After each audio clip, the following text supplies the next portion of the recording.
ഇരുന്നപ്പോൾ ലെഫ്റ്റ് മൂക്കിൽ എന്തൊക്കെയോ കുത്തുന്ന പോലെ തോന്നി. പിന്നെ കുറച്ച് കഴിഞ്ഞപ്പോൾ ഇങ്ങനെ പിടിച്ച് ഇങ്ങനെ കാണിച്ചു. എന്നിട്ട് ഇന്ന് രാവിലെ മെഡിറ്റേഷൻ ചെയ്തപ്പോൾ മോൻ്റെ റൈറ്റ് മൂക്ക് അടച്ചു വെച്ചിട്ട് ലെഫ്റ്റ് മൂക്കിൽ ഇന്നും കുത്തുന്ന പോലെ തോന്നി. കുറച്ച് കഴിഞ്ഞപ്പോൾ മൂക്കിനകത്ത് വെള്ളം കയറുമ്പോൾ ചുമയ്ക്കാനും തുമ്മാനൊക്കെ തോന്നില്ലേ, അതുപോലെ തോന്നി. അപ്പം രണ്ട് മൂക്കും തുറന്നായിരുന്നു. പിന്നെ ഇവിടെ വേദന എടുക്കണ്ടായിരുന്നു. അപ്പോൾ കുഞ്ഞ് ബ്ലാക്ക് ഹോളിൽ പോയത് എങ്ങനെയായിരുന്നു? ഞാൻ ഒന്ന് പടം വരച്ച് വെച്ചിട്ടുണ്ട്, അത് കാണിച്ചിട്ട് പറയട്ടെ.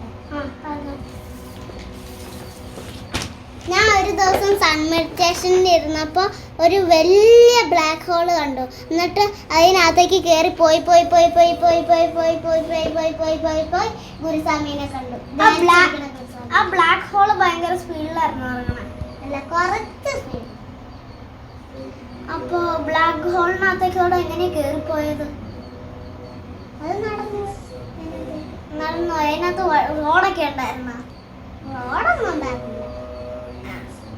ഇപ്പൊ ഗുഹ എങ്ങനത്തെ ഗുഹയായിരുന്നു?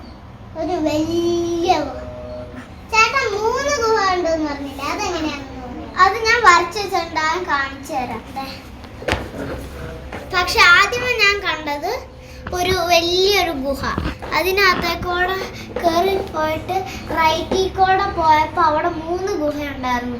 അതിനകത്ത് ഏത് ഗുഹയിലും കയറാൻ അറിയില്ലാത്തതുകൊണ്ട് ആ ദിവസത്തെ മെഡിറ്റേഷൻ തീർന്നു. അന്നേരം അച്ഛയോട് മോൻ പറഞ്ഞു, അച്ഛ ഇതിനകത്ത് ഏത് ഗുഹയിലാണ് കയറേണ്ടതെന്ന് ചോദിച്ചു. അന്നേരം അച്ഛ പറഞ്ഞ് നാളെ ഗുരുസ്വാമി പറഞ്ഞു തരും കേട്ടോ എന്ന് പറഞ്ഞു. അന്നേരം ഗുരുസ്വാമി നാളെ മെഡിറ്റേഷനിൽ ഇരുന്നപ്പോൾ പറഞ്ഞു തന്നു, നടുക്കത്തെ ഗുഹയിൽ പോയിക്കോളാം.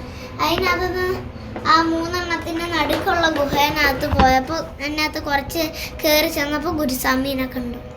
പിന്നെ ഞാൻ നാരങ്ങ വെള്ളം കുടിച്ചിട്ടുണ്ട് മെഡിറ്റേഷനിൽ. കുഞ്ഞു നാരങ്ങ വെള്ളം മെഡിറ്റേഷനിൽ കുടിച്ചിട്ടുണ്ടോ? ആ, കുടിച്ചിട്ടുണ്ട്. എന്ത് വെള്ളമായിരുന്നു? നാരങ്ങ വെള്ളം. ആ